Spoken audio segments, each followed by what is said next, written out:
We will now move into the candidates from Port Coquitlam. We'll start with Liam Coughlin, Chris King, Judy Shura, and Michael Thomas, if you can make your way to the podiums.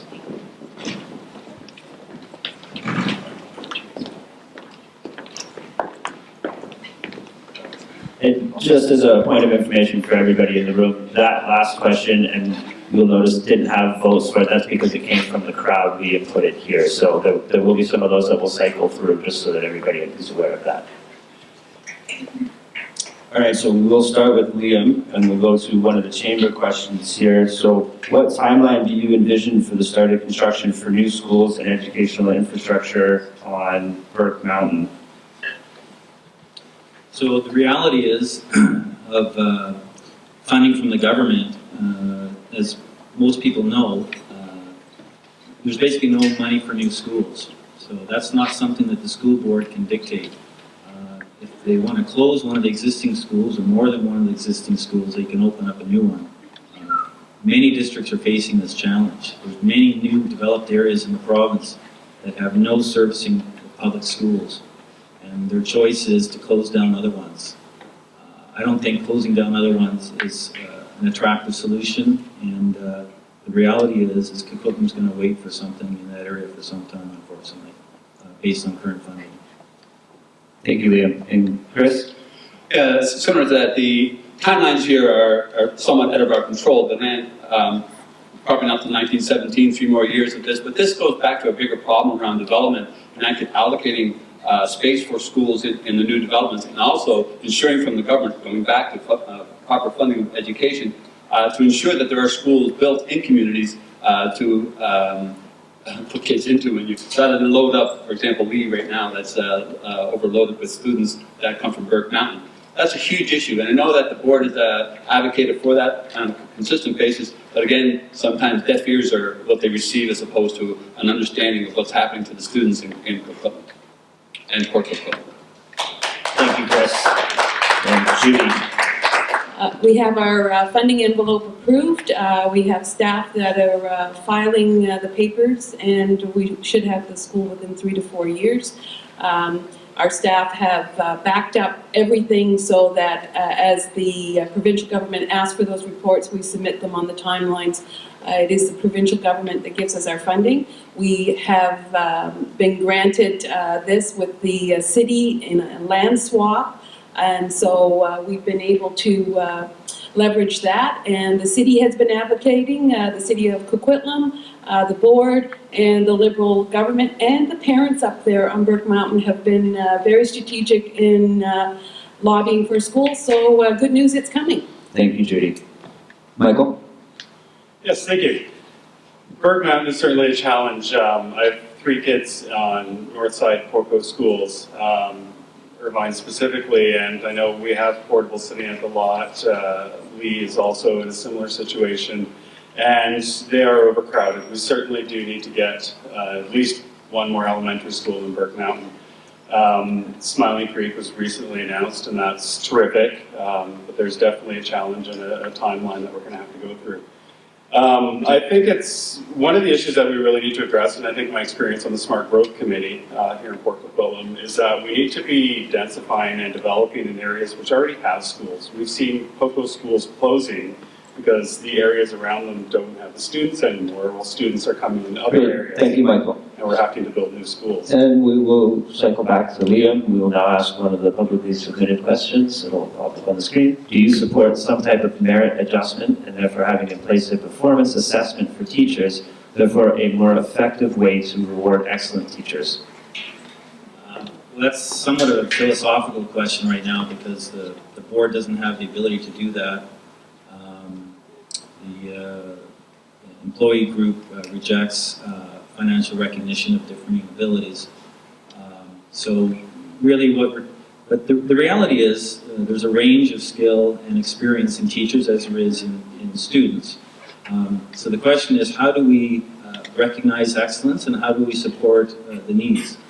So one of the good things that Coquitlam does is has annual reviews. If those are good working documents to find out, just as we do with students, what kind of supports do the teachers need to better deliver, that's something that can be reinforced. And we really need to celebrate. Thank you, Liam. Chris? Absolutely not.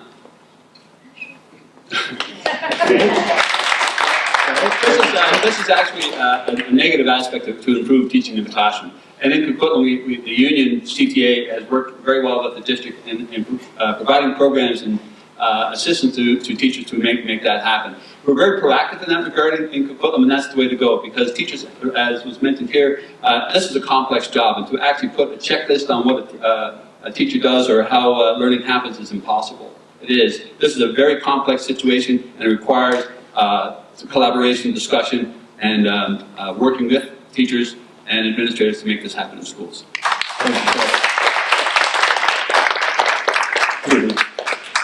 Our teachers do get reviewed by the principals in the school. We have an exceptional group of educators in School District 43. They are rewarded by bringing locally developed programs to us. They are given mentor programs where they help each other succeed and share in their successes. They bring these things to the board table, and it's infectious. It's infectious with us, and consequently our children are excited about learning, and that's why we are growing and are the lighthouse district that we are. These kinds of programs promote from within, and I'm very proud of it. Thank you, Judy. Michael? Thank you. You know, I think there's a number of different ways we can enhance education, and I'm not sure that performance-based pay is necessarily the most effective route to go. We need to make sure that we have the student supports in place to make sure that students aren't falling through the cracks. We have a number of great educators here in Port Coquitlam, and I think we need to keep focused on promoting and enhancing the programs and systems that we do have in place, not cherry picking, off a checklist and tearing people down in that sense. I'd rather see us build people up, including most especially our students. Thank you, Michael. We'll now move back to Liam and into another one of our pigeonhole questions. Please name one specific decision the Board of Education has made in the past 3 years which you disagree with.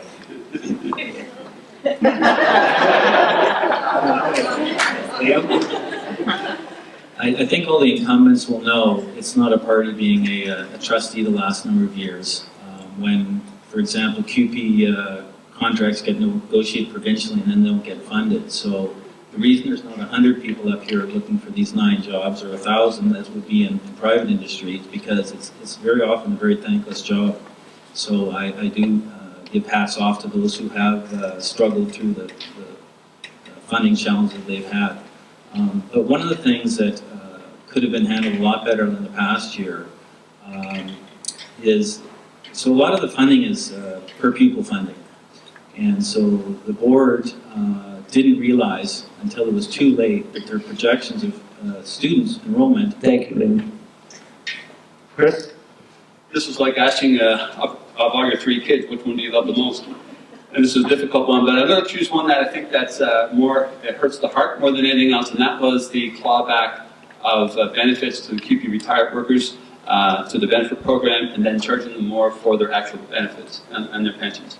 So this was a huge thing, because these are people on fixed incomes, and now they have less benefits, and they have to pay more for them. This is a decision to bring back $1.4 million. I don't know the exact number, but it's over $1 million cost to cut those kind of costs. It's not just what they did, but it's how they did it, without any consultation and discussion with QP to see if they can negotiate some kind of settlement on that issue. Thank you, Chris. Judy? We work together really well as a board.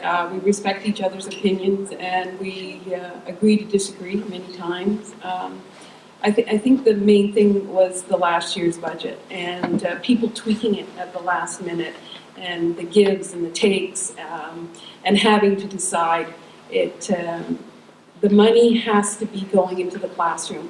92% of our budget goes to salaries. That's a really small number to work with for programs and to provide children to meet their successes and our vulnerable kids. And we're not going to see the effect right away, but when we do see it, it's going to be the fallout into the community is going to be devastating. Thank you, Judy. Michael? Thank you.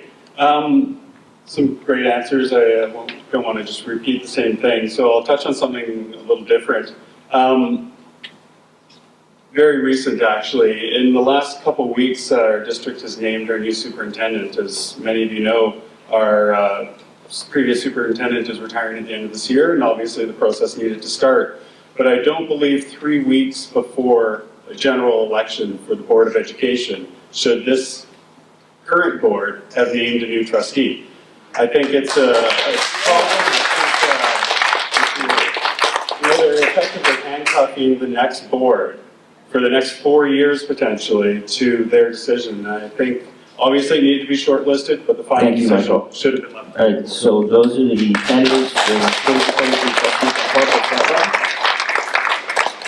Ask you to return to your seats, and by way of reminder for the crowd, November 15th, you'll vote for 2 of those trustees.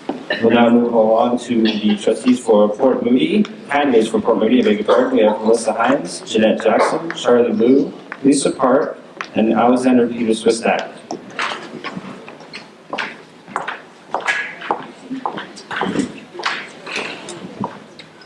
All right, so again, take a moment to adjust the mics to make sure. Jeanette, is yours going to be, are you going to be able to talk into it? Perfect, okay. So we'll start with Melissa Hines, and we will ask the chamber question, which is, what skills, experience, and professional expertise do you bring to the trustee role in working in the collaborative environment of School District 43? Great, thank you for that. I bring experience from volunteering in schools for over 20 years. As the DPAC president at Mountain Meadows Elementary School, I have 6 years on the DPAC executive, the last 2 as chair. I work in a variety of collaborative ways with all partner groups as my role as board chair.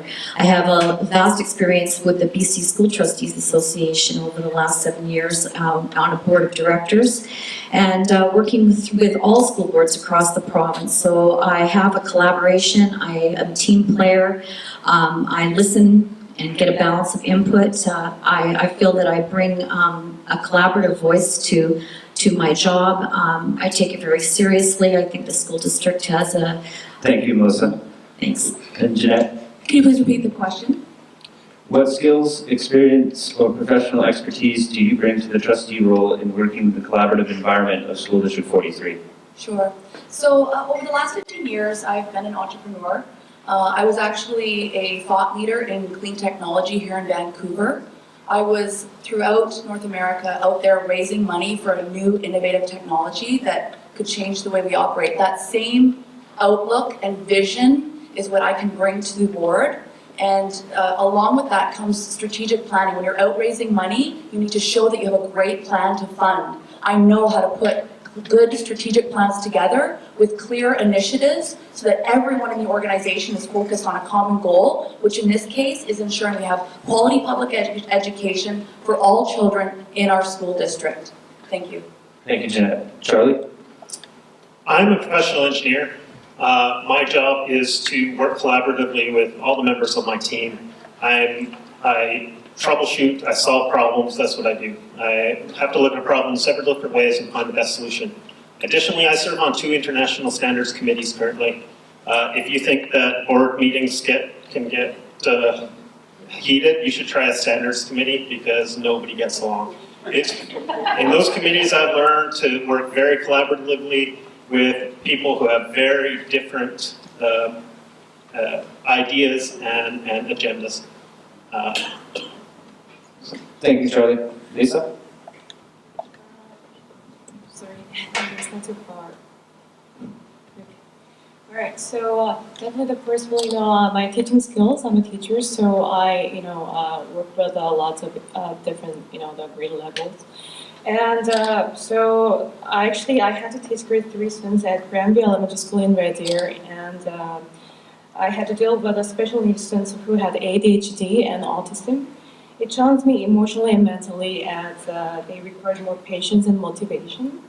But from this experience, I was able to become a strong person to advocate for the students who required extra care and support. And definitely, the teaching skills, and I lived in Korea and I went to school for 3 years, actually, sorry, 6 years. So I definitely can bring that international department, the programs to. Thank you, Lisa. Yes. Alexander? I'm going to focus on two aspects of my experience. Number one, I've worked for over 3 years at a learning center, so I've had a great opportunity to speak with students, public teachers, as well as parents. So I'm well aware of the impact that chronic underfunding and the slashing of teacher jobs has upon our students. Moreover, I've also been studying political science for over 3 years, so I've developed a strong foundation in public policy. I know how to synthesize reports, synthesize information, and this has also afforded me the importance of constituent outreach. We need to outreach with all constituents, regardless of whether they have children. Parents are important, but this is a growing group of people, and they're going to do their own advocacy. They're going to advocate to the provincial government not to fund it if we say you can't talk unless you have children. Thank you, Alexander. So we'll move back now to Melissa, and we'll move into the pigeonhole questions. You see it pop up on the screen here. We're going to go with, you'll see it on the far right. It's, are you endorsed by a union, MLA, or MP? If so, how do you provide an independent voice as a trustee? Well, I'm not endorsed by anybody. I have never been endorsed in my 12 years as a school board trustee. I have been completely independent and individually minded. I listen to a balance of input from all stakeholder groups when making decisions, but not endorsed by anyone. Thank you, Melissa. Well, now, Jeanette? Sure. In my journey to decide that I was going to run for school trustee in Port Moody, I was engaging many members of the community to hear their perspective, all the teachers at the schools, different union groups, businesses, because the biggest question is, do we want to tax more to get more resources, or do we need to look at restructuring how we educate the kids to make sure that we're using the funds as efficiently as possible. In that journey, I was honored to be endorsed by CUPE. They are your local union here in Port Moody, the Tri-Cities, they expand all over. And when they were offering me funds to help fund my campaign, I was happy and honored to take those funds. Thank you, Jeanette. Charlie? I am running a self-funded independent campaign. I have paid for everything myself, which is why you won't see any lawn signs, because I couldn't afford them. I think it was important to run as an independent because I want to represent the families of school-age children, the parents, the people who are the primary stakeholders in the education system. I want to be their voice and not the voice of somebody else or have any risk of seeming like I might have an alternative agenda. Thank you, Charlie. Lisa? I am proud to be actually endorsed by QP and MLA because it means that I am doing a great job and showing a hard work and empower the community.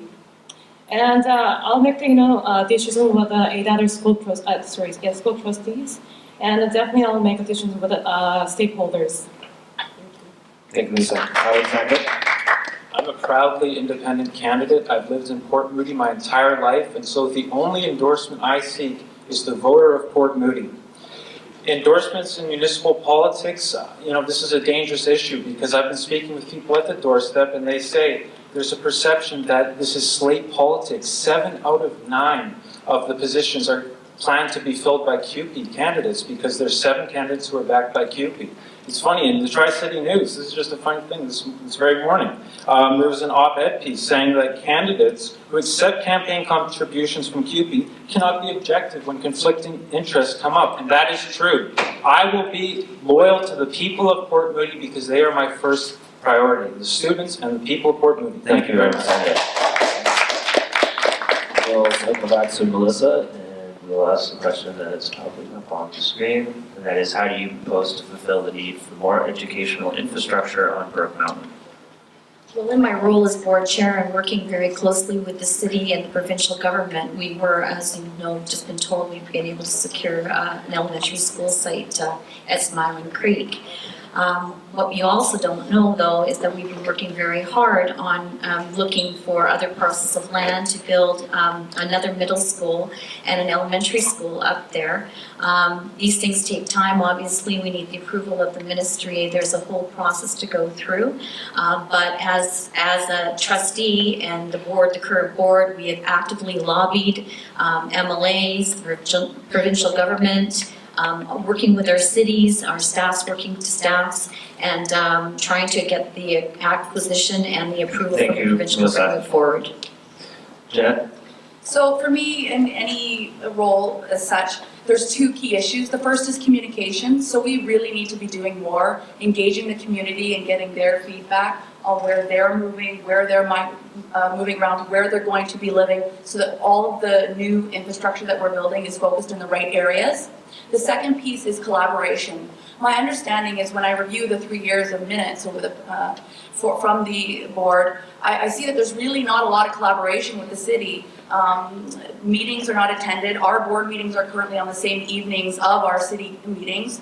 As trustees, we need to be representatives of our school district and working with the councils and every other group so that we can take that information back to the table and we are really collaborating for the best interests of our students. Thank you, Jeanette. Charlie? We need to, obviously, Coquitlam's a special situation, well, not special, but it reflects the growth and pretty explosive growth in that area over the last few years. We need to work better with developers and cities to see where that growth's coming and get ahead of it. We're a little too late to get ahead of it now, so now we have to be creative, look at the situation, find the land that we can use to build the needed schools that we need there, and work with all the stakeholders and really get a good communication, get a good relationship with the cities to try to make things work. Thank you, Charlie. Lisa? I think Dave said, all these ideas. So I'm going to say that parents, I believe that parents and school boards, I think should be able to one voice and calling on the provincial government to come to advocate funding. I think we just ask more funding from the government. I think that's the one. That's the most important thing. Thank you. Thank you, Lisa. Alexander? As with all expansions of educational infrastructure, we need to work closely with the provincial government to lobby to make sure that we have the necessary funds. Also, too, we need to work with City Council. We need to hear their ideas. It has to be a holistic approach to issues like infrastructure. Development should be financed by developers. We need to ensure that we're not losing too much money pursuing educational infrastructure. And when it's needed, we need to listen to a whole variety of people to make sure that the proper infrastructure is in place to meet the unique needs of each community. Thank you, Alexander. That concludes the question and answer section for the candidates for school trustee from Port Ricky. We'll now invite the candidates for school trustee go to Bamor Balcara, so Holly Butterfield, Gwen Shu, and Carrie Palmer Isaac.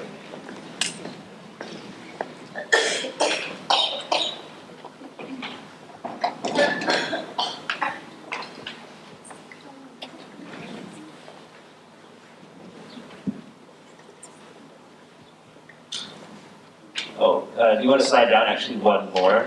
Holly, everybody go, no, the other way. Yeah, everybody go stage left, go to your left. Okay, and then, so it should be Holly Butterfield, Gwen Shu, and Carrie Palmer Isaac, in the order it goes in. Yeah, okay. Good. All right, there we go. So we'll start with the chamber question. So School District 43 is the largest employer in the Tri-Cities with a budget of, well, in excess of $250 million. What qualifications do you have to be a trustee of this organization? So Holly, if you can start us out. Okay, thanks.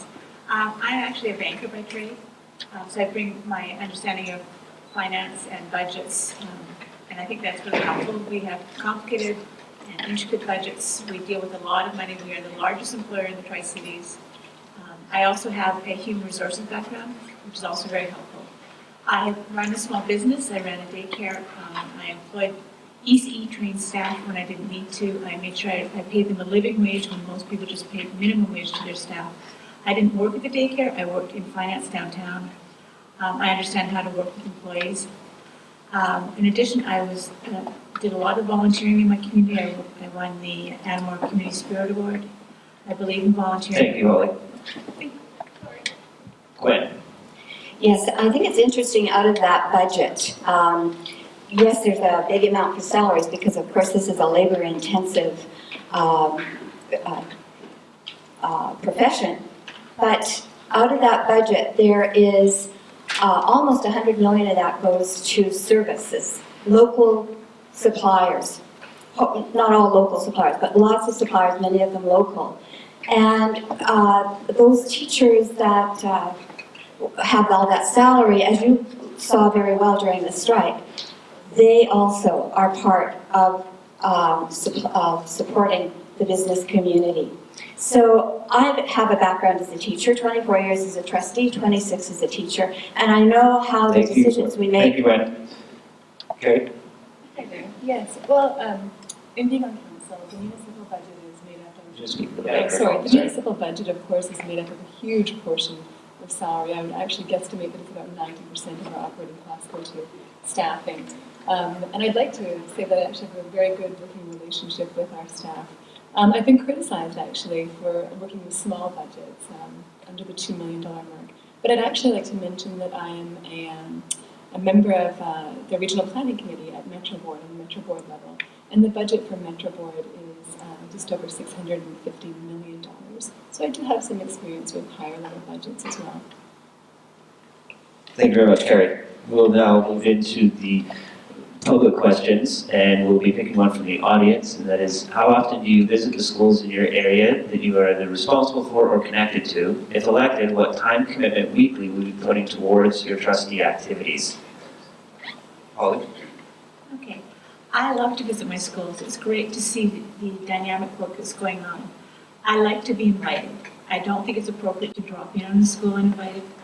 They deserve, it's like dropping in on somebody's house uninvited. You never know what they're doing, and you never know if it's convenient. So I put an invitation out to all my schools and asking them to invite me. So I drop in regularly when they have something that they want me to see. If they have, I'm there if they have to talk to the principal if there's something they want to talk about. I put in, 40 hours a week sometimes. Other weeks, 4. It just depends on what the week is, whether we've got a board meeting, what the issues in the community are. You have to be incredibly flexible. I think it would be hard if you had a full-time job. Thank you, Holly. Gwen? When I was a trustee, it was a full-time trusteeship for most of that time. And I'm in schools all the time right now, so I'm very close to what is happening, and I know how that translates when you have to do budgets. And I would intend to do the same if I'm reelected. Thank you, Gwen. Carrie? Well, I'm there as often as my 2 teenage daughters will allow me to be at this point in time, and I think if you have a 13 and 16-year-old, you can probably relate to that. I'm joking. I'm the PAC chair at Eagle Mountain. I'm there every other day. I don't plan to discontinue that. I'm very, very actively involved in fundraising in my school. We're a brand new school, and with all brand new schools, we have 0 in our PAC account, and we also have very, very limited resources. We have no sports equipment, no instruments, a whole variety pack of other needs. So I will continue to be there to fundraise and help meet those needs on an ongoing basis. Thank you, Carrie. We'll move back to Holly for the next question.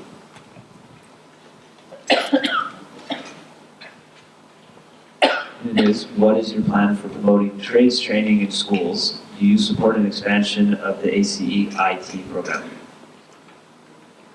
I think the ACE program is really great for students. It's been very successful in our district. The kids that graduate from it are very proud, and they go on to do really well in the community and in their lives. I think it's great. Anything I can do to support it would be great. I'd be more than happy to do that. Thank you very much, Holly. Gwen? Well, I would like to make sure that the facilities, the curriculum, and teachers are available to do trades instruction well. And I know that over the years, this has been declining quite seriously.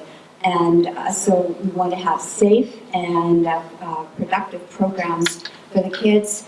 And that's going to be a challenge. Thank you, Brent. Carrie? Of course, I support programs like this. How could we not support programs that don't encourage diversity and different ideas for learning and concepts for learning? I take part in the grad transition interviews at the Heritage Woods, and I enjoy them immensely. And I love seeing the different options that students have gone through in the course of their education. Thank you very much, Carrie. That concludes this section of the question and answer for the Anmore Belcara candidates for school trustee.